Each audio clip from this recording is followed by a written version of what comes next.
Bonjour à vous tous, chers frères et sœurs. Donc, je vous propose de juste commencer avec un petit Je vous salue Marie, au nom du Père et du Fils et du Saint-Esprit. Amen.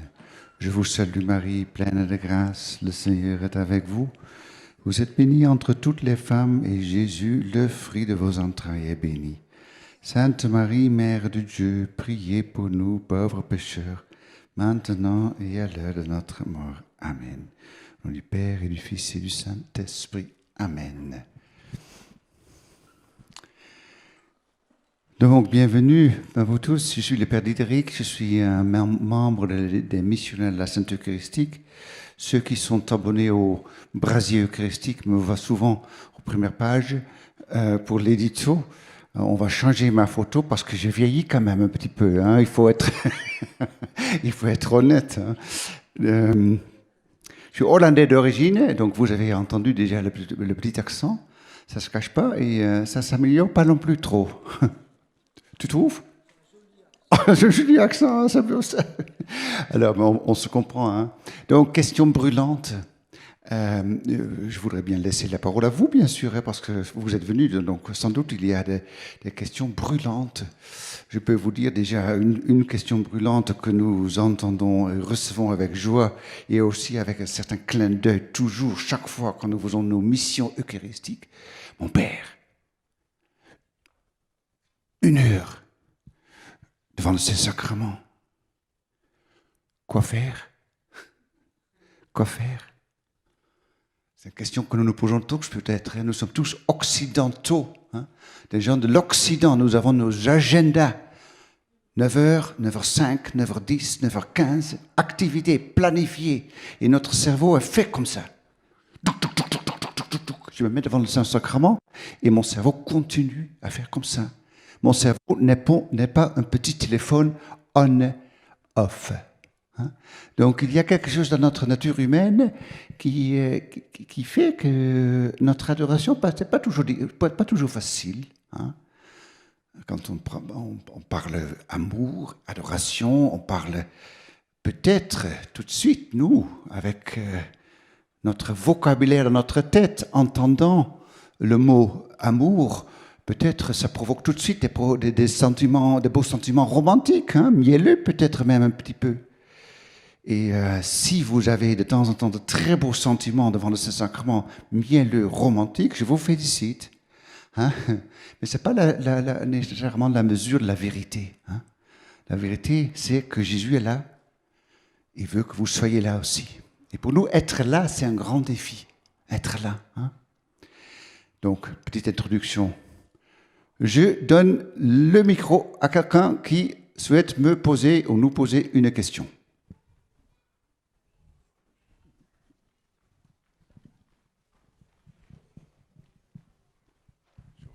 Bonjour. Moi, c'est la forme quand, à la fin de l'adoration, vous saluez avec le Saint-Sacrement.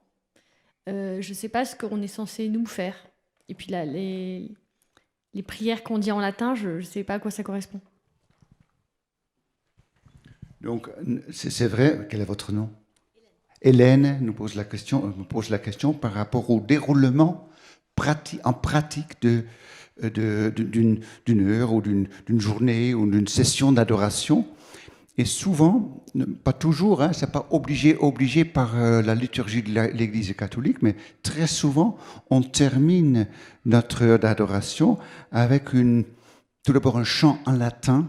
C'est un chant écrit par un très grand saint de l'Église, Thomas d'Aquin. Vous le connaissez peut-être tous, c'est le XIIIe siècle. On peut sans aucune entrave dire le plus grand théologien et aussi philosophe de l'Église catholique, hein, celui qui a vraiment synthétisé toute la sagesse chrétienne et aussi la sagesse avant l'ère chrétienne. Platon, Aristote, les grands philosophes, pour faire une grande synthèse de la foi catholique. À un certain moment, il a été demandé par le pape, je pense que c'était le pape Urbain IV, à l'occasion de l'institution de la fête Dieu, ce qui est appelé fête Dieu dans votre langue. Mais normalement, on l'appelle cette fête, la fête du Saint-Sacrement, du corps et du sang du Christ. Ce sont beaucoup de mots. Hein. Donc, bien sûr, je comprends très bien que vous dites fête Dieu. Hein. Pour composer des poèmes chantables, pour chanter pour la liturgie de cette fête Dieu. Et il y a très beaucoup de beaux chants et hymnes anciennes écrits par Saint Thomas sur l'Eucharistie et tout spécialement l'adoration eucharistique. À la fin d'une heure d'adoration, on prend souvent le Tantum Ergo Sacramentum. Ce sacrement qui est tellement grand. Ça, c'est la traduction des premiers mots de ce chant. Tantum Ergo Sacramentum. Un sacrement tellement grand, nous le vénérons en nous inclinant. Et c'est pour ça que vous voyez souvent à ce moment-là que ceux qui connaissent un peu c'est pas obligé, hein, mais c'est ceux qui connaissent un peu ce rite hein, et la signification du texte. Normalement, nous les prêtres, nous sommes à genoux déjà, hein, quand nous ne sommes pas celui qui fait la bénédiction. Et au moment qu'on chante en latin, mais je fais en français maintenant, et on adore ce grand sacrement en s'inclinant que nous nous inclinons. Il y a beaucoup de fidèles qui le font aussi. Hein. C'est pas obligé, mais c'est le rite. Et après, il y a, je ne vais pas traduire tous les mots latins, je vais vous donner un petit texte et vous le trouvez sur Internet. Hein. Et à la fin, il y a une bénédiction avec le Saint-Sacrement. Donc, le prêtre prend l'ostensoir avec Jésus dedans. Hein.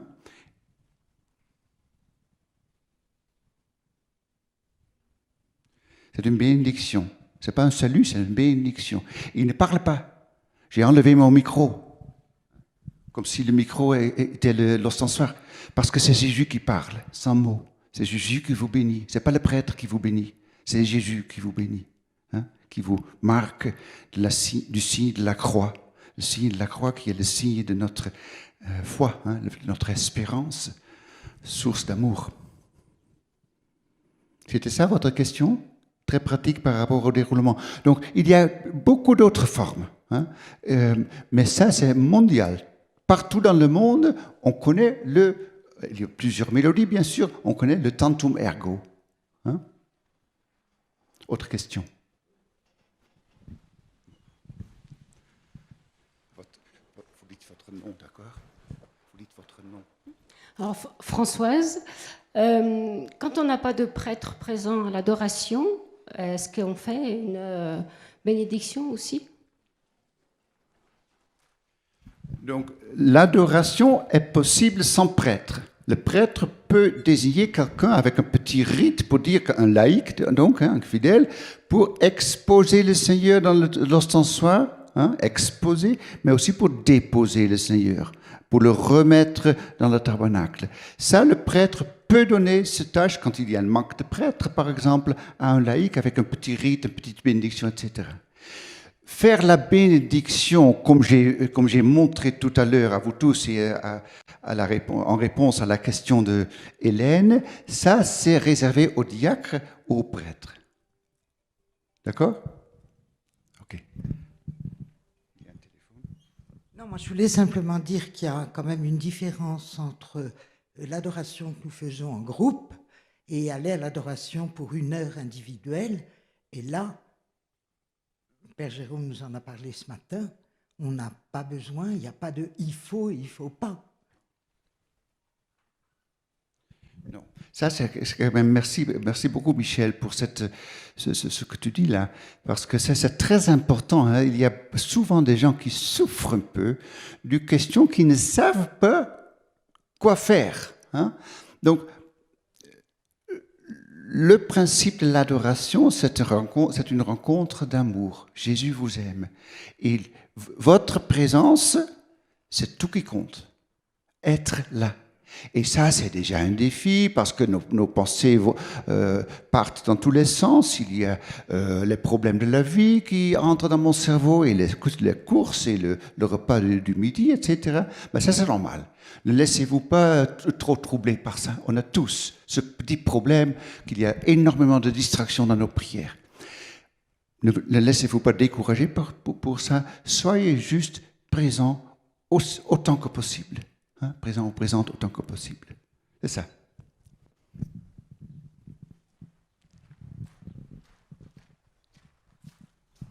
Bonjour, donc c'est Jeanne. C'est la part de Violaine qui avait une question à vous poser.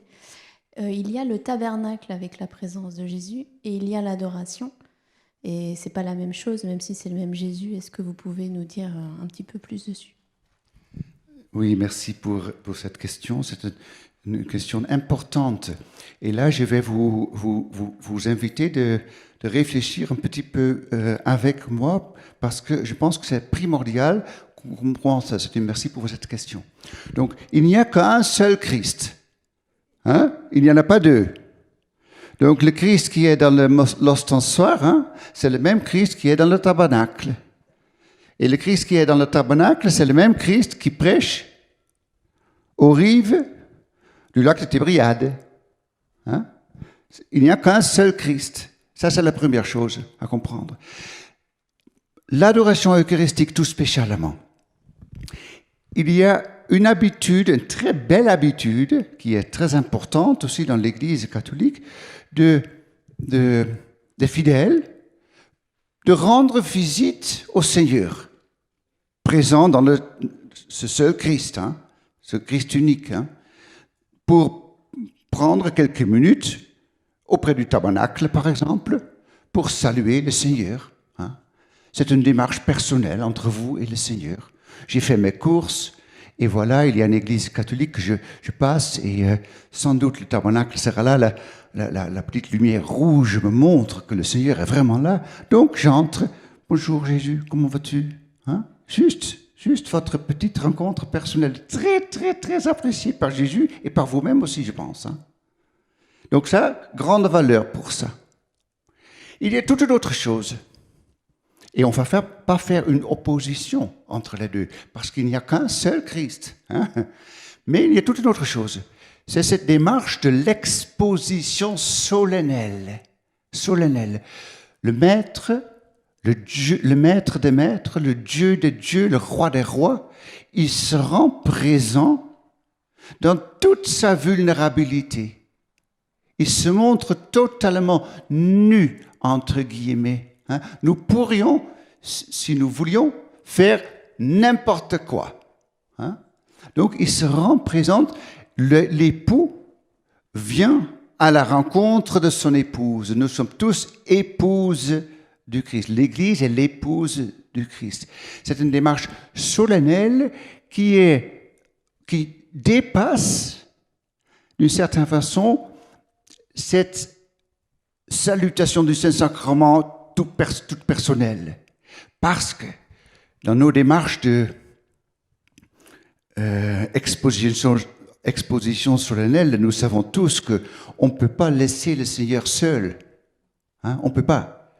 Parce que sinon, il y a quelqu'un qui vient le voler, ou etc. Hein?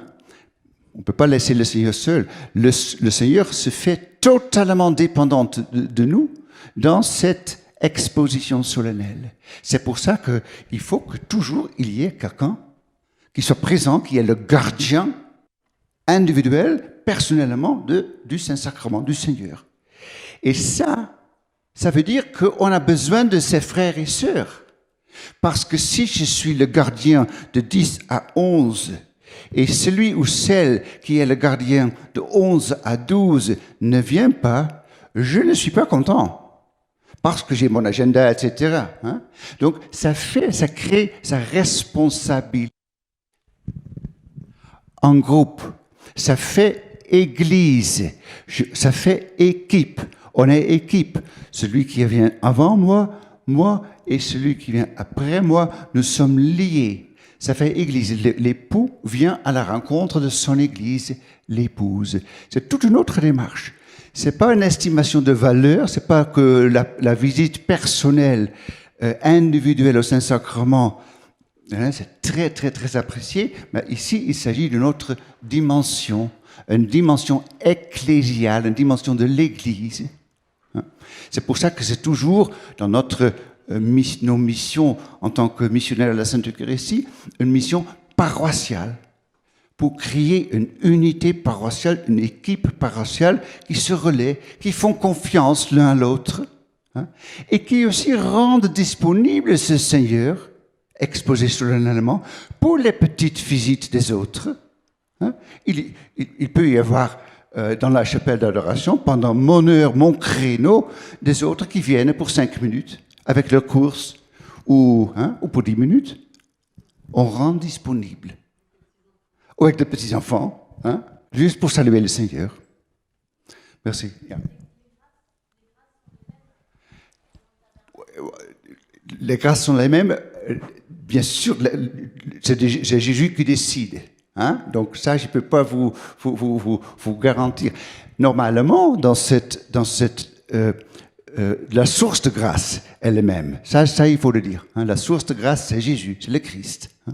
Normalement, il y a petite différence quand même. Souvent, dans les paroisses, on a une centaine de paroisses en France et aussi à l'extérieur de la France, plusieurs paroisses qui ont cette démarche d'une chaîne de prière.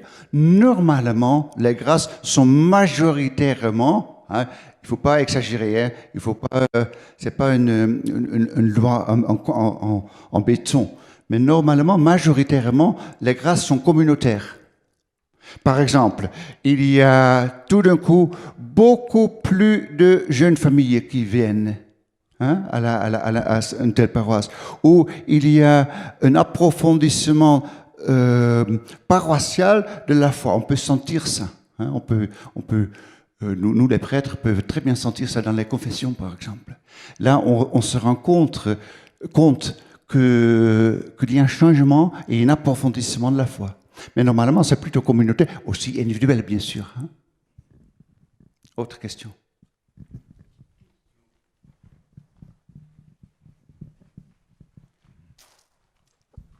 Oui, souvent, je suis amené à fermer l'adoration.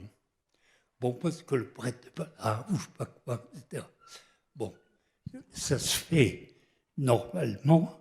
Et puis, je me suis dit, la dernière fois, mais je vais chanter le Tantum Ergo.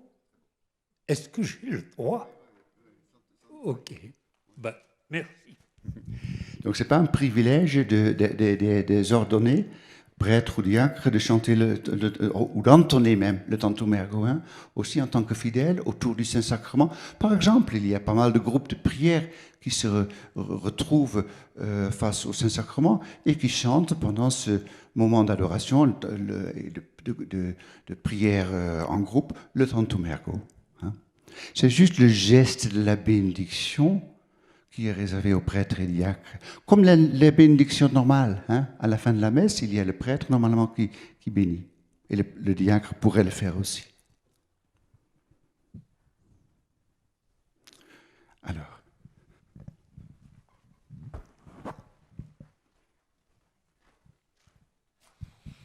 Vous disiez, Père, tout à l'heure qu'il y avait des distractions, ce que je confirme en tant qu'adorateur, je le vis à chaque fois. Est-ce qu'il y a néanmoins une manière d'être présent à la présence de Dieu? Oui, bien sûr. C'est bien ce que vous dites, parce que c'est une question qui nous habite tous. Hein. Donc, il y a pas nécessairement la formule magique, hein, mais il y a quand même quelques conseils à donner par rapport à la présence. Tout d'abord, on a tous, votre question montre déjà que vous avez ce désir d'être présent. Jésus voit ça déjà. Hein, ce désir est là. Et malgré toutes nos distractions, ce désir est là. C'est la première chose. Deuxième chose, il faut se détendre un peu là-dessus. Il ne faut pas trop se mettre à la pression. Il ne faut surtout pas trop se condamner, se culpabiliser, parce que ça ne fait qu'aggraver le problème. Du moment que, plus, c'est psychologique. plus on met la pression sur soi pour changer de comportement ou changer de pensée, ça ne marche pas du tout. Hein, c'est contre-productif. Donc, soyez un peu détendus là-dessus. Après, il y a plusieurs astuces, plusieurs conseils quand même à observer. Et tous les conseils ont un lien tout spécialement, je pense, avec la conscience. Avec pas notre conscience qui dit bien ou mal, mais notre être conscient de ce qu'on fait. Donc, vous touchez, comment ça s'appelle ça, ce truc de la porte? La poignée de la porte. Vous touchez déjà, hein? Vous n'êtes pas encore entré, hein? Et vous vous préparez dans votre cœur. Ah, waouh! Je vais rencontrer le Seigneur. Se rendre présent, c'est une prise de conscience. Prise de conscience. Et vous ouvrez la porte, et vous entrez, et vous voyez le Saint-Sacrement exposé dans l'ostensoir. Et qu'est-ce que vous voyez? Un morceau de pain.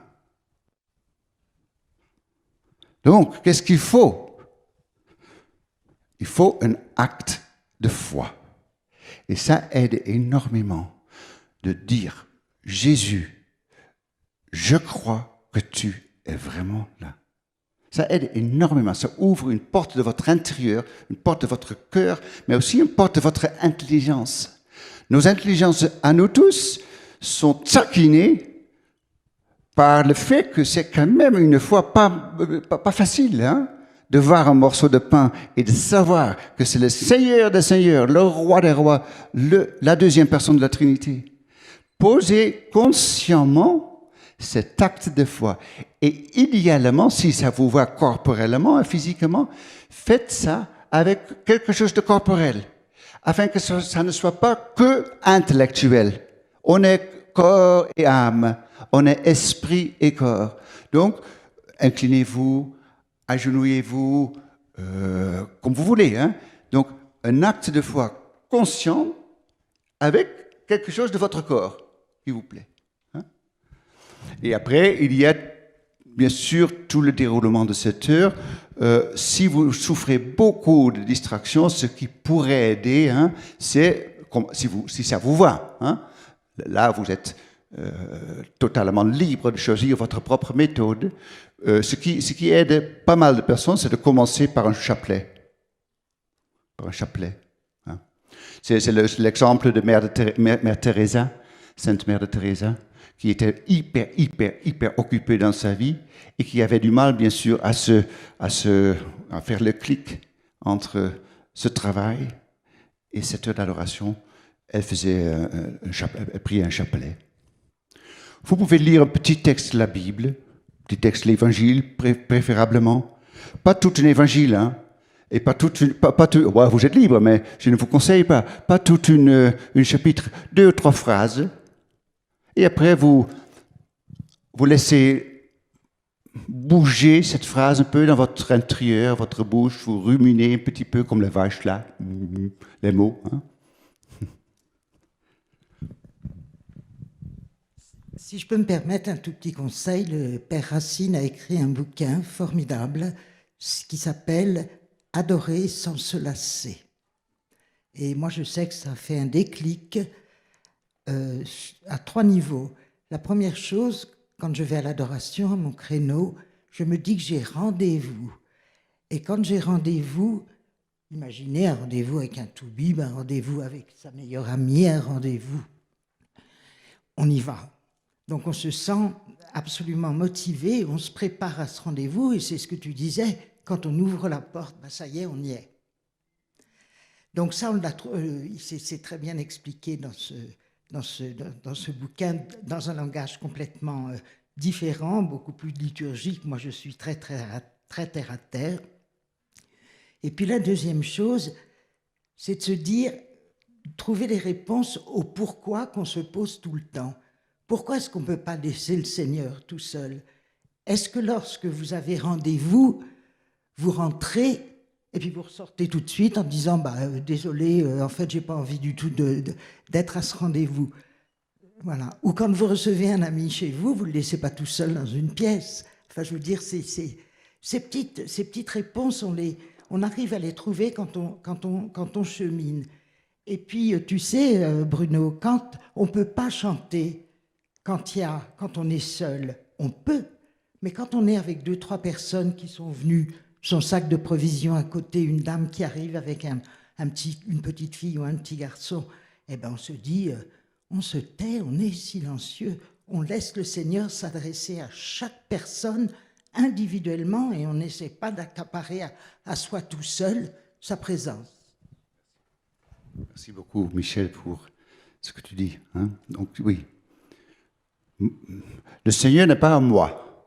Nous sommes au Seigneur. Hein. Donc, il y a toujours ces petits défis dans les chaînes d'adoration qu'il y a des adorateurs qui ne supportent pas que pendant leur heure, il y a un autre adorateur qui entre. C'est mon heure. Non. Voilà. Vous avez de la chance. Hein. Prenez alors l'heure de 2 à 3 le matin. Hein. Comme ça, vous avez votre petite heure seule. Il n'y a aucun souci. Mais pour le reste, vous êtes au service. Cette adoration fait église. On est au service l'un de l'autre. C'est ce que vient de dire la sœur aussi. Hein. Donc, 2 à 3, c'est très tranquille. Hein. Ne vous inquiétez pas. Question ?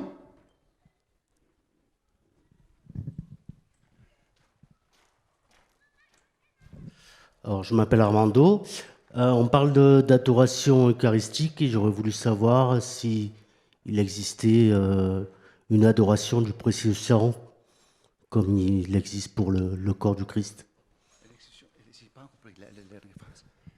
S'il existait une adoration du précieux sang. Il y a des lieux où, pendant l'adoration eucharistique qui suit directement la messe, on laisse le calice et le corps du Christ, le pain consacré à l'autel pour un moment d'adoration. Mais il n'y a pas dans notre Église une permission de conserver, de conserver le sang consacré. Pour la sainte réserve, comme nous l'appelons, donc les hosties, on peut les mettre dans un ciboire et dans un tabernacle. On n'a pas le droit de mettre le vin consacré dans le tabernacle. C'est considéré comme un abus à cause du fait que c'est le caractère aussi de l'alcool. Hein. Il y a de l'alcool dedans, ça s'enfuit. Ça s'enfuit. Donc on laisse volontairement changer le substrat, la substance de ce que est le sang du Christ. Il y a quand même des miracles par rapport au sang du Christ. Moi, je suis hollandais, et ça vous le savez, mais en tant qu'Hollandais, on n'est pas trop éduqué avec les grands miracles et les grands saints. Donc ça, vous devriez demander à Gary, qui est irlandais et qui est vraiment très bien formé dans ça. Mais il y a quand même des miracles avec le sang du Christ. Je pense qu'il y a même... Non, dites-moi. Et je ne vais pas dire des bêtises. À Neuvy-Saint-Sépulcre, il y a du sang du Christ qui est conservé. Ah oui, c'est ça. Dans une petite tuyau, non ? Tuyau fermé. Alors, mais moi, je me tais maintenant là-dessus parce que là, je ne suis pas trop le spécialiste. Hein. D'accord ? Merci. Rando, non ? Ouais, très bien. Encore une petite question, peut-être ? N'hésitez pas, hein ?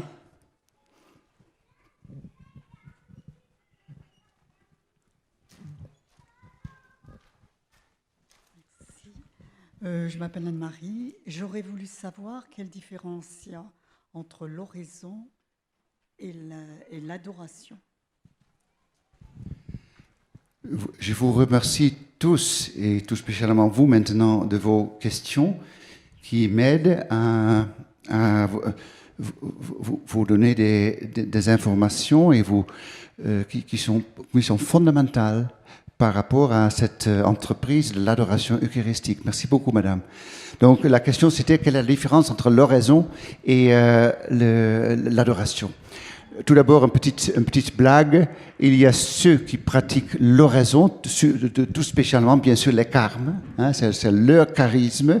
Et ce sont pas des conflits, hein, ce sont des petites blagues entre clercs, hein, qui se moquent un peu de ceux qui ont besoin de cette adoration eucharistique pour entrer dans cette rencontre avec le Seigneur. C'est une petite façon de blaguer un petit peu, hein, parce que eux, de plus en plus, les carmes découvrent l'adoration eucharistique. Ce qui compte pour toute notre vie chrétienne, hein, nos prières, nos chants, aller à la messe, prier en groupe, adoration eucharistique, ce qui compte pour toute notre vie chrétienne, c'est notre relation personnelle avec le Christ. C'est ça qui compte, le cœur à cœur. Le cœur à cœur. Hein. Donc, si vous êtes capable, si vous avez la grâce, parce que normalement on peut dire c'est une grâce, hein, humainement on n'est pas trop, on a peut-être des petits dons pour hein, mais si vous êtes capable, si vous avez la grâce de vivre vraiment ce cœur à cœur avec Jésus profondément, félicitations. Mais majoritairement, on peut dire 99% d'entre nous ont besoin d'une aide pour rentrer déjà dans cette volonté que vous avez exprimée aussi, hein, monsieur, ce désir d'entrer en relation avec le Christ. Déjà, c'est super. Mais après, ce désir, il faut ouvrir la porte pour faire vivre ce désir. On a besoin d'un peu d'aide. Et l'Église nous offre cette aide c'est Jésus qui l'offre bien sûr à l'Église en tant que corps du Christ. Cette aide de sa présence réelle. Et sa présence réelle, c'est la Sainte Eucharistie. Le but de notre adoration eucharistique, c'est exactement le même but que le but de l'oraison. C'est d'entrer dans cette relation, ce cœur à cœur avec le Seigneur. Mais nous sommes humains. Et notre vie humaine, notre intelligence, notre sentiment, une grande partie aussi de notre psychologie se déclenche en passant par nos sens. Nos sens. L'œil est la porte de notre intelligence. Hein? On commence à réfléchir, à penser, à se poser des questions quand on voit quelque chose. Le début de toute science humaine, c'est l'œil. Voir. Hein? Le fait qu'il y a une réalité visible, ça nous aide énormément pour faire travailler notre fonctionnement naturel, qui est ce fonctionnement que du moment que j'entends quelque chose, ou je sens quelque chose, ou je vois quelque chose, etc., mon cerveau, mon mécanisme humain commence. On ne se rend pas toujours compte, on se rend très souvent pas compte. Mais peut-être vous avez tous, d'une certaine façon, une expérience que moi j'ai toujours quand je sens l'herbe fauchée qui vient de l'herbe vraiment, pas une petite pelouse, mais vraiment l'herbe un peu, comment dire ça, un peu sauvage, fauchée. Je suis hollandais, je suis en Bretagne. Parce que nous faisions, en tant que petits, hein, toujours nos vacances en Bretagne, et là, il y avait bien sûr le soleil et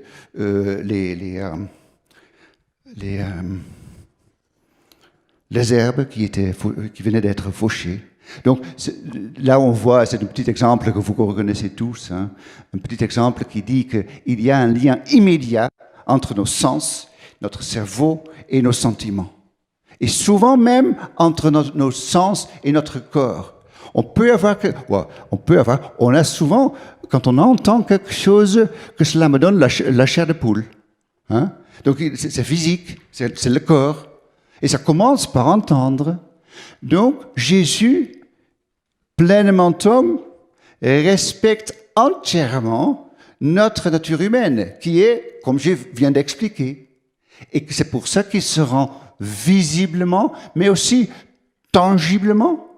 C'est le mot français? Oui. On le goûte hein, sur notre langue. Donc, nos sens sont servis par cette présence réelle pour nous aider d'entrer dans cette relation. Hein?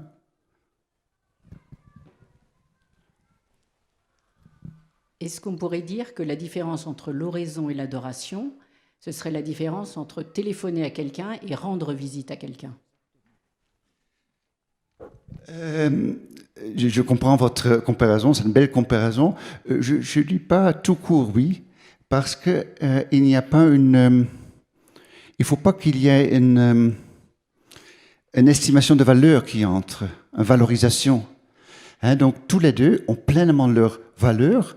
Il n'y a pas de dire que téléphoner, non, rendre visite c'est mieux que téléphoner. Hein. Ça je dirais pas. Oraison c'est pas mieux que adoration. Adoration c'est pas mieux que oraison. Ce sont tous les deux des démarches qui ont le même but, la relation intime avec le Christ. Vous comprenez la réponse, hein?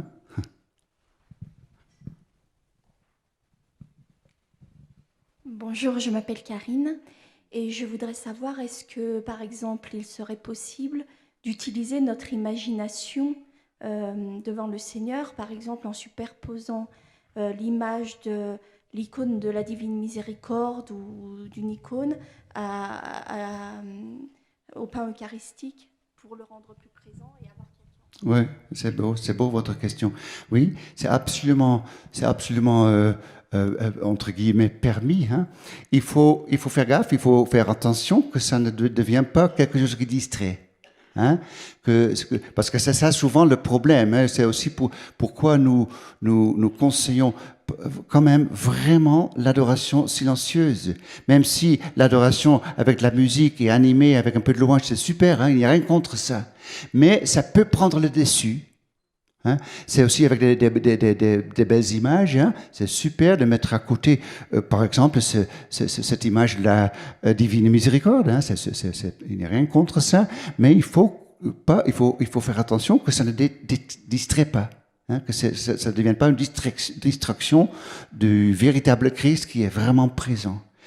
Mais pour élaborer un petit peu plus la réponse à votre question, donc ce qui est très conseillé, de nourrir notre imagination par des petites scènes de l'Évangile. Hein? Il n'y a qu'un seul Christ. Je répète, hein. Donc je lis l'Évangile et je lis cette partie où Simeon, hein, le vieux homme qui attend la consolation d'Israël, reçoit le petit Jésus dans ses bras et qui dit « Mes yeux ont vu le salut ». Donc cette scène, on transplante cette scène, on peut transplanter cette scène sur l'Eucharistie parce qu'il n'y a qu'un seul Christ. Hein. Cette scène est réellement présente dans cette Eucharistie qui embrasse tout. Et ça peut vous aider énormément. Il y a un exercice, on peut dire une discipline spirituelle, entre guillemets, où on est invité en tant que celui ou celle qui lit l'Évangile de s'imaginer personnellement, d'être personnellement présent dans cette scène. Ça aide pour intérioriser ce qui se passe et ça aide aussi notre imagination. Donc ma réponse à vous, c'est positive, oui, pourvu qu'on soit vigilant de ne pas faire des images qui ne correspondent pas du tout à l'Évangile et de ne pas chercher des distractions qui sont très saintes, mais quand même une distraction. D'accord? Vous me comprenez, hein?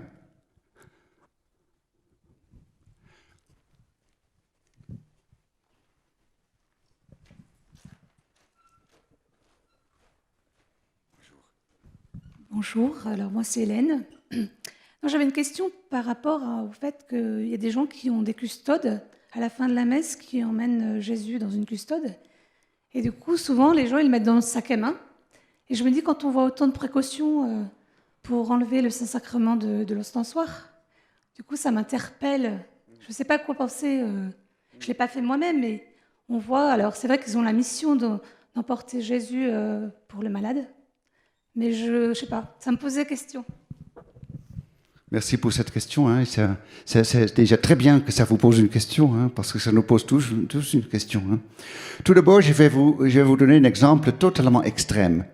Nous avons dans notre communauté des missionnaires de la Sainte... Et je reviens vers votre question, hein, j'ai fait un petit détour. Donc, nous avons dans notre communauté des missionnaires de la Sainte-Eucharistie quelques Irlandais. Et un de nos Irlandais, il ne parle pas trop le français, il s'appelle Michael, et il vient de nous raconter l'état déplorable, mais vraiment, vraiment hallucinante du manque de vénération pour la Sainte Hostie. Hein. Et il nous racontait plusieurs histoires. Une histoire qu'il nous a racontée, c'est que un prêtre rend visite à une femme âgée, malade, et bonjour madame, comment allez-vous, etc. Bien sûr. Hein. Madame, est-ce que vous souhaiteriez communier parce que j'ai apporté la Sainte Communion, l'hostie consacrée. Oh non, mon père, ne vous inquiétez pas, mon beau-fils me les a envoyés par poste. Sorry. C'est incroyable. Et là, on ne peut pas blâmer cette femme. Hein. On ne peut pas blâmer cette femme. Elle ne savait pas qu'elle faisait quelque chose d'horrible. Hein. Donc c'est un grand problème dans l'Église partout, la perte de la vénération et du respect pour le Saint-Sacrement. Et c'est pour ça que notre mission et votre mission aussi en tant qu'adorateur s'inscrit dans cette entreprise qui veut rétablir la vérité de la présence de Dieu parmi nous. Hein? Parce que du moment qu'on perd le respect, on n'y croit plus. Hein? Ça va ensemble. Hein? Il ne faut pas blâmer les gens, parce que souvent ce sont les habitudes qui se sont formées à travers le temps. Il y a souvent aussi un manque de formation dans la foi de la part de l'Église elle-même, de notre part. Hein? Il faut dire que nous, dans notre paroisse, nous avons de la chance d'être plusieurs prêtres, donc il n'y a jamais le problème qu'il y ait un custode sur l'autel qui va être ramené par quelqu'un pour donner la communion. En soi, c'est pas interdit qu'un laïc demande, par exemple, la communion pour une mère malade ou etc. C'est pas du tout interdit. Ce qu'il faut, et c'est ça votre question, de rééduquer les gens pour pas prendre la custode dans sa poche, aller au bar, prendre 4 bières et après aller à la mer pour donner une petite hostie. Hein. Ça, c'est un peu le problème. Hein. J'exagère bien sûr, hein. Mais c'est ça un peu le problème. On peut pas faire n'importe quoi avec ce custode dans sa poche. Et ça, c'est vraiment quelque chose à rééduquer. Hein. Ouais. Il faut quand même pas... Oh, autre question? Il y a des petites formations que l'on fait en groupe pour les personnes qui apportent la communion à des personnes malades. Moi, je voudrais vous raconter quelque chose de très drôle. J'apportais la communion à une dame qui avait 99 ans et une autre 100 ans. Celle de 99 ans, elle a complètement perdu la tête. Elle me répète toujours la même chose. Néanmoins, quand je viens avec ma custode, je lui demande de s'asseoir, elle est très docile. Je lui demande comment il va. Ensuite, j'allume une petite bougie. Ensuite, on fait une prière. Et ensuite, je lui dis maintenant, Marie, elle s'appelle Marie, voilà le corps du Christ. Et elle prend le corps du Christ et elle m'a dit un jour, mais moi, je voudrais le garder pour le prendre à la messe que j'écoute à la télévision à 11h.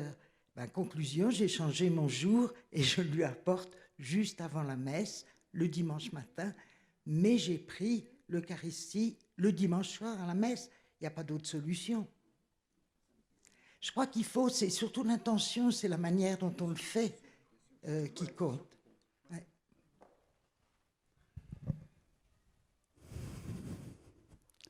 Question encore.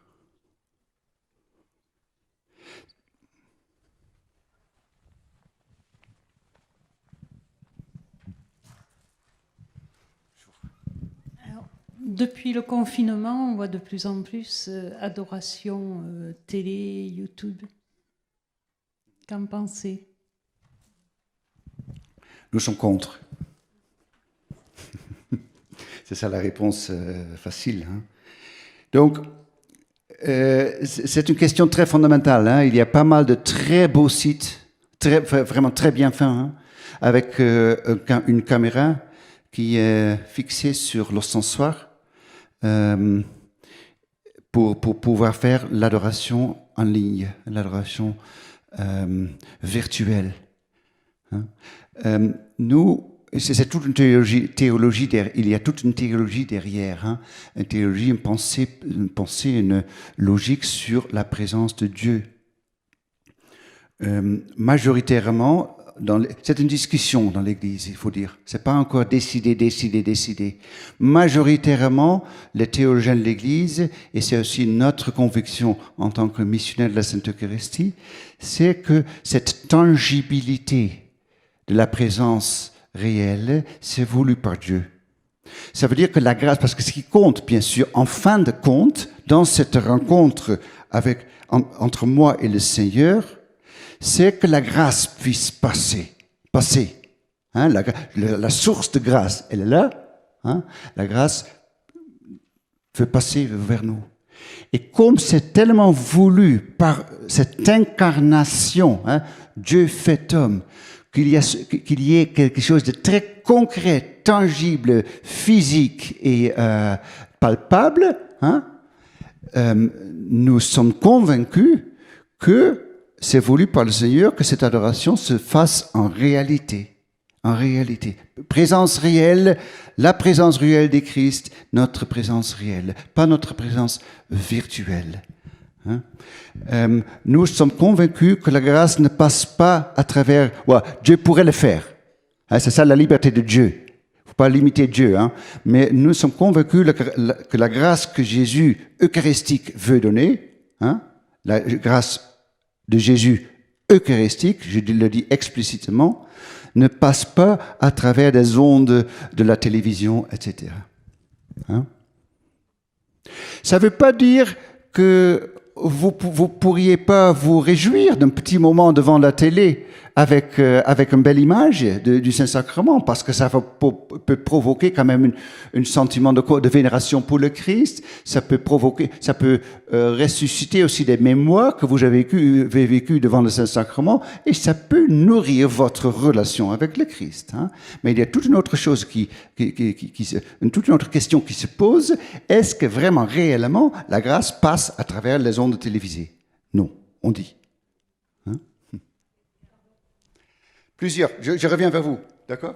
Je fais le lien par rapport à ce qu'elle vient de dire. Quand on a eu le confinement, on a dû passer par la communion spirituelle, parce qu'on n'avait pas le choix. Donc... Et la communion spirituelle, c'est quelque chose de différent.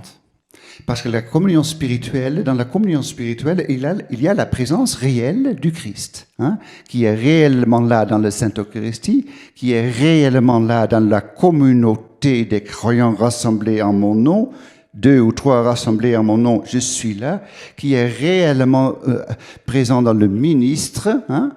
Donc, il y a, le ministre, c'est le prêtre, hein, donc, ou le diacre. Donc, il y a vraiment une présence réelle proche de vous qui faites la communion spirituelle. Le fait que vous ne communiez pas en réalité, ça peut être votre état de grâce, mais ça peut aussi être les précautions par rapport au Covid. Hein. Mais la présence réelle est réellement là, pas télévisée. Vous voyez la différence? C'est délicat, hein? Vous voyez la différence? Non? On fait la communion spirituelle, normalement, on la fait dans un service, dans une messe, dans une célébration. Donc on est là, vous êtes là réellement. Le Christ est là réellement aussi. Hein? Il est là dans la messe, dans la Sainte Eucharistie, etc. De plusieurs façons, le Christ est réellement là. Donc physiquement, votre présence et sa présence sont ensemble dans le même lieu. Hein? Et dans ce contexte-là, vous faites une communion spirituelle. Vous ne faites pas une communion spirituelle en regardant une hostie qui n'est pas là. C'est ça la différence.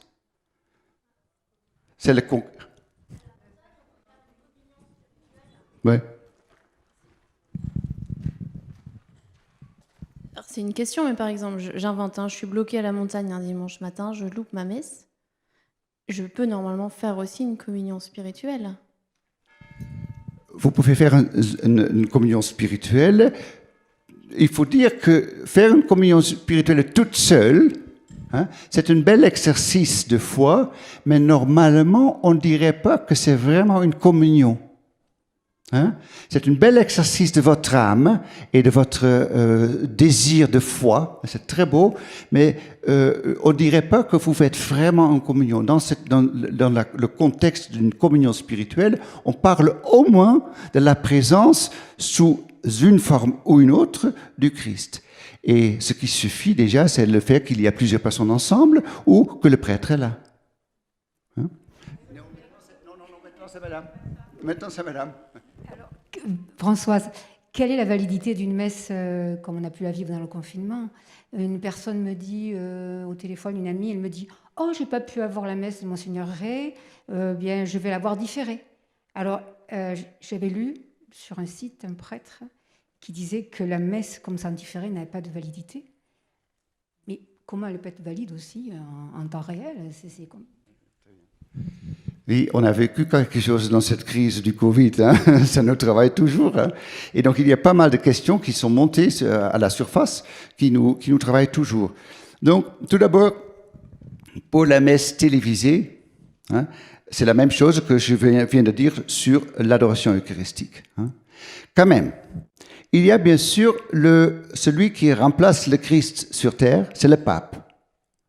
Au moment de cette crise, tout au début de cette crise, il a dit, et c'est vraiment une façon de parler d'un grand monsieur de l'Église, parce que ce qui compte pour nous les chrétiens, les catholiques, c'est l'obligation dominicale. Aller à la messe le dimanche.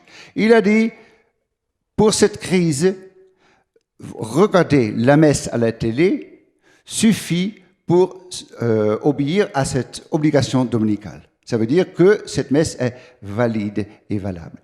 Mais il a ajouté, il a commencé à en dire pour cette crise. Il n'a pas dit pour toujours jusqu'à l'éternité. Ça ne veut pas dire qu'il n'y a pas une très grande valeur dans cette messe télévisée, parce que ça invite à prier pour ceux qui ne peuvent pas se déplacer. C'est très, très, très apprécié. Il ne faut pas du tout condamner ça. Il ne faut pas du tout condamner, c'est très bien. Beaucoup de personnes âgées ne peuvent pas aller à la messe. Sont seules à la maison, regardent la télé et commencent à prier et vivre avec cette communauté priante. Vous étiez très... Moi, je pense que quand on fait ça avec le cœur, peu importe le moment, on peut pas, du moment qu'on le fait avec le cœur, et on fait comme on peut. Donc, c'est pas évident non plus. Le Seigneur nous connaît très bien et je pense que c'est validé aussi quand on met le cœur dans tout ce qu'on fait. Donc, nous avons tous la liberté de conscience, donc nous pouvons penser en liberté. Ce que vous dites par rapport à l'intention du cœur, c'est absolument primordial, ça c'est absolument vrai, mais quand même... ce que vous pensez, ce n'est pas nécessairement ce que l'Église enseigne. Il faut que vous le sachiez et après vous êtes libre de faire votre propre choix dedans. Ce qui compte quand même, c'est très important ce que la madame dit, c'est notre intention de cœur. Aussi pour la communion réelle. Aller vers la communion avec un cœur totalement fermé, c'est rien. Il y avait des autres... Non? Ah, là-bas.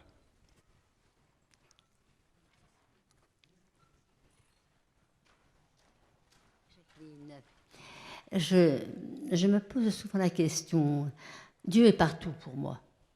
Il voit tout, il sait tout, il est mon maître. Donc, si je prie en communion avec ce qui est présenté à la télévision, il est là. Il est avec moi et il est en même temps dans l'image de la télévision. Il est maître de tout. Donc, ce que je dis, ce que je prie, a la même valeur que lorsque je peux être à l'église et prier avec les autres.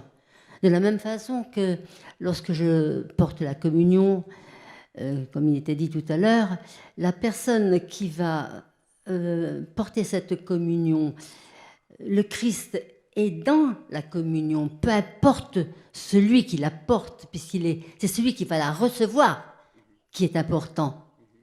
Et donc la communion, elle est valable, entre guillemets, hein, elle est communion du Christ.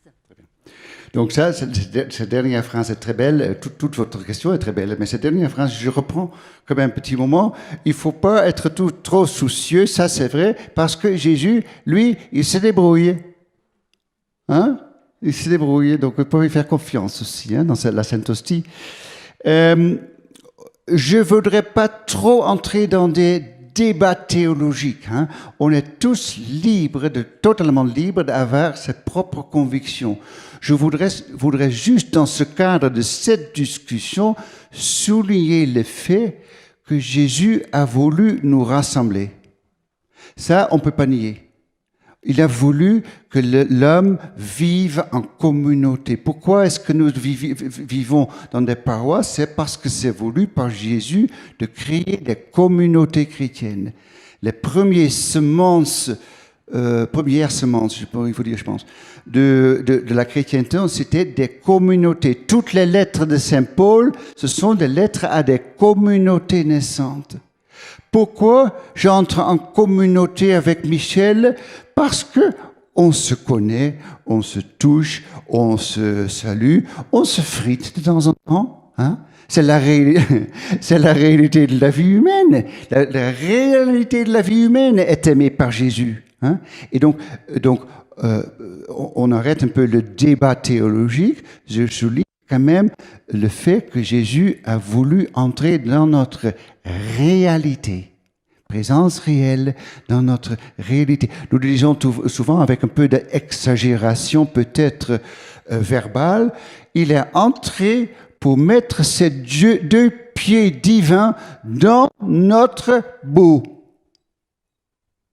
Parce que la vie humaine, elle est belle, mais il y a pas mal de boue aussi dedans. Hein? Et c'est ça, cette rencontre est physique, est réelle, est vraiment entrée dans la réalité. Hein?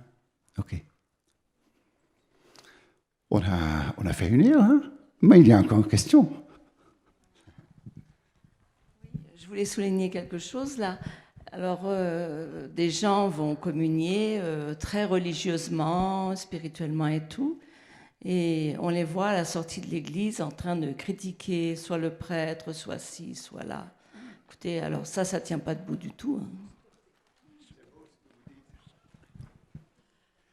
C'est beau ce que vous dites. Nous sommes tous, chacun et chacune d'entre nous, nous ne sommes pas saints.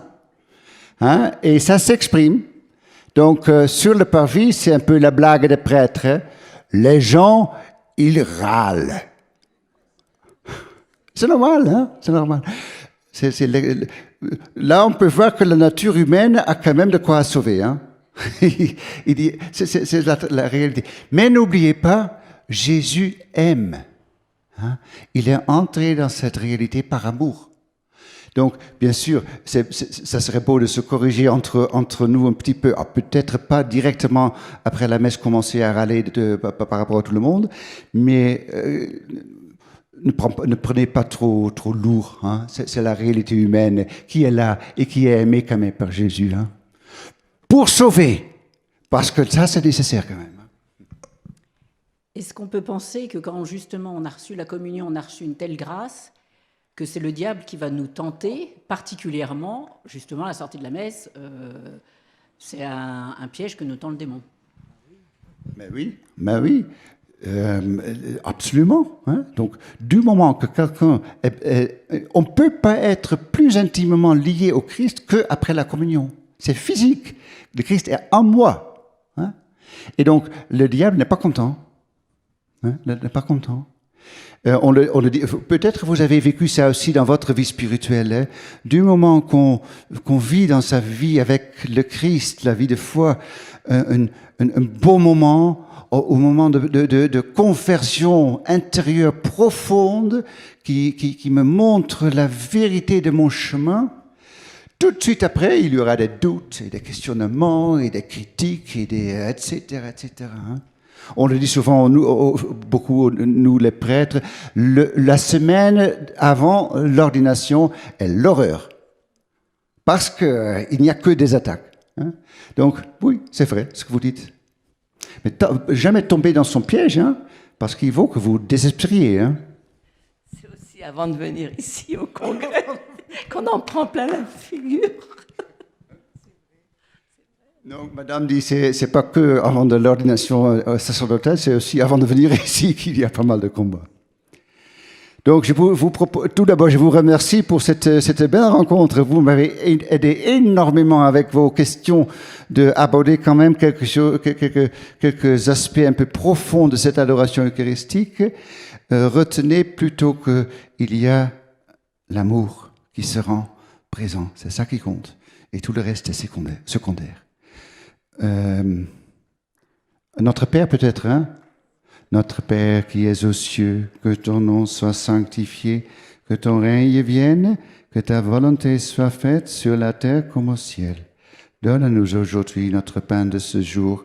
Pardonne-nous nos offenses, comme nous pardonnons aussi à ceux qui nous ont offensés. Et ne nous laisse pas entrer en tentation, mais délivre-nous du mal. Amen. Le Seigneur soit avec vous. Dieu Tout-Puissant vous bénisse, le Père, le Fils et le Saint-Esprit. Amen. Merci.